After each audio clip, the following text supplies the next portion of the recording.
ตามการรายงานของข่าวท้องถิ่นอิงตามการในหูของทานทองคูณใส่สวัสดิ์ห้องหัวหน้ากองบัญชาการปกสเมืองโขงแขวงจำปาสักทราบว่าในค่ำคืนวันที่25มีนา2025เวลา21:30 นาทีได้มีเรือของท้าวลวดอายุ33ปีอยู่บ้านลบปากดีกลางเมืองโขงขับขี่เรือจักรหางยาวซึ่งเป็นประเภทเรือกาบจากยี่ห้อฮอนด้าขนาด 5.5 แรงม้าซึ่งมีผู้นั่งมาน้ำกันจำนวน6คนหญิง5คนคือนางก้อมอายุ50ปีอยู่บ้านลบปากดีกลางผู้เป็นแม่นางพุทธอายุ26ปีผู้เป็นเมีย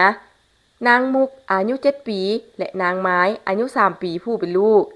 นางป๋าอายุ53ปีอาชีพชาวนาอยู่บ้านจัดสรรนครปากเซแขวงจำปาสักและเท้าห่ำน้อยอายุ7ปีอาชีพนักเรียนเป็นหลานของนางป๋า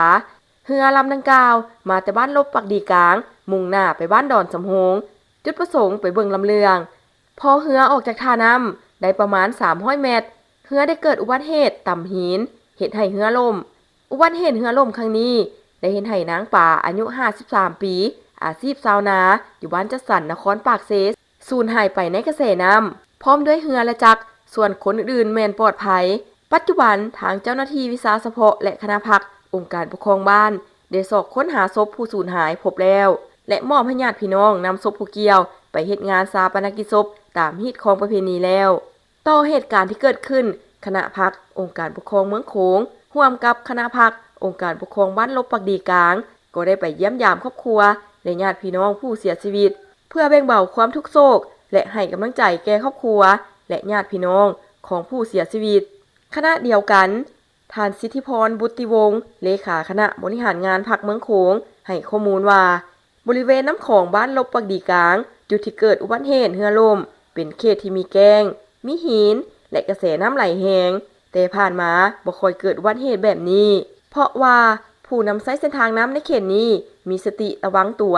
บ่เดินทางในเวลากลางคืนพร้อมนี้ก็ได้ชี้นำให้คณะพรรคองค์การปกครองบ้านในเขตนี้ตักเตือนพ่อแม่ประชาชนโดยเฉพาะผู้ที่นำใช้การสัญจรทางน้ำในเขตบ้านลบปากดี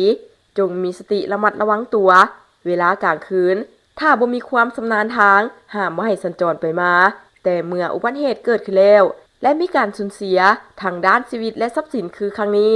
คณะพรรคองค์การปกครองเมืองก็ขอแสดงความเสียใจนำครอบครัวและญาติพี่น้องผู้ที่เสียชีวิตต่อไปก็ขอให้ผู้ที่นำใช้เส้นทางน้ำในเขตบริเวณดังกล่าวจงเพิ่มสติระมัดระวังตื่มเพื่อหลีกเว้นบ่ให้เกิดอุบัติเหตุอีก